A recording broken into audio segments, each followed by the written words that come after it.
Dumelan, Tsibinki.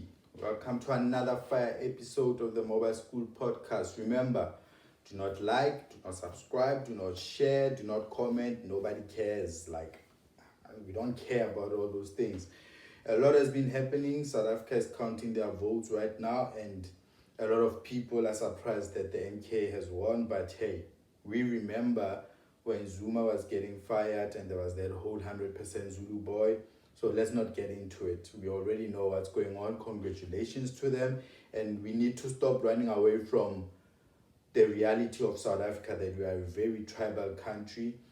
And that's how the apartheid regime put it, the way it was. That's why KZN is Zulu, Eastern Cape is Xhosa, Free State is Sotho.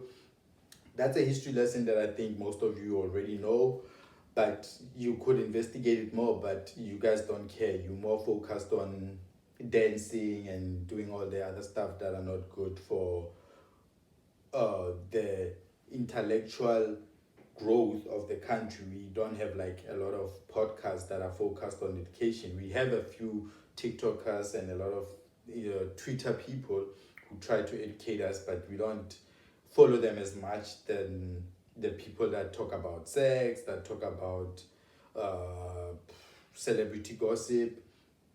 So today I wanted to talk about open AI, but I just want to talk about the ANC.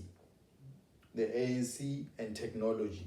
So I'm just going to give you a brief history of things that the ANC have done when it comes to tech that we are not appreciative of.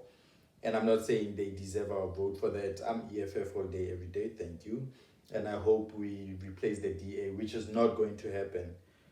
The DA is not going to lose the opposition vote, because a lot of white people who are not living in South Africa are voting for the DA, because a lot of white South Africans want to come back to South Africa only and only if it's apartheid.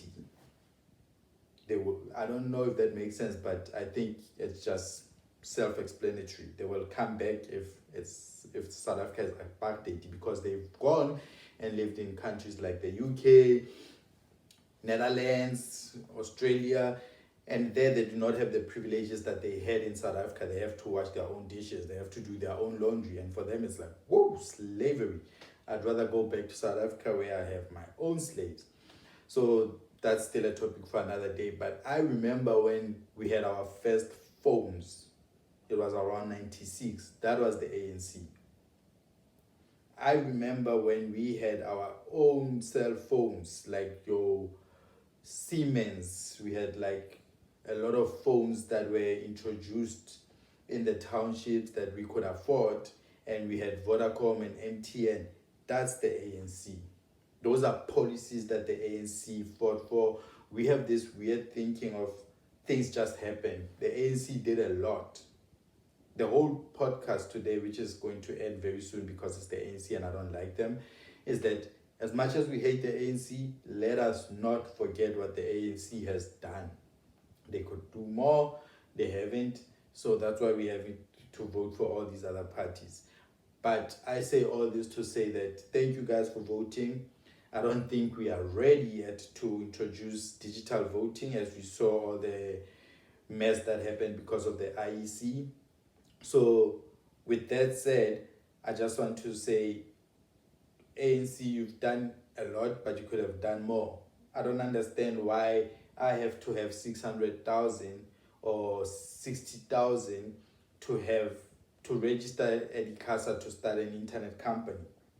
Like, as a black person who says, hey, my neighborhood doesn't have a lot of houses that have internet access. They rely on DSTV, which is a white-owned company that's just feeding black people with nonsense content, and I would like them to have like YouTube so they can get more educated, because YouTube is the biggest online education, like it's the biggest MOOC.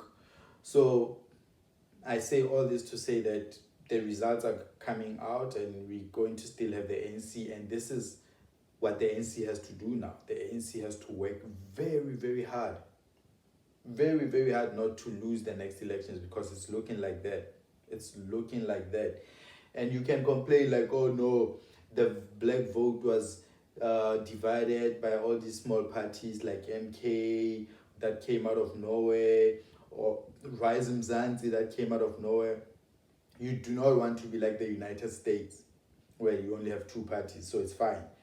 If black people in South Africa are not ready to educate themselves about policies of these parties, if you ask anyone who voted for MK, like, hey, what are their policies? I promise you nobody knows. If you ask anyone about Rise Mzansi, what are their policies? Nobody knows. It's just a personality thing. And I'm not going to talk about the policies of the EFF that I've read because I vote for the EFF, so it's going to be unfair because it comes off as if this podcast is about saying we should have voted for the EFF more, but it's okay. It's okay. So this podcast, of course, is about technology, and the technology that you guys have. Like, if you are watching this on YouTube, you have to understand that those are things that the ANC had to work hard to make sure that they trickle down to black communities. And we cannot deny it. Like, there's been bylaws and laws that were put in place to make sure that, hey, you need to make sure that you install towers in the township so people can also have internet. So I'm going to be more consistent. The last year have been difficult to shoot because I've been busy. But yeah, welcome back. And remember, Habashwe.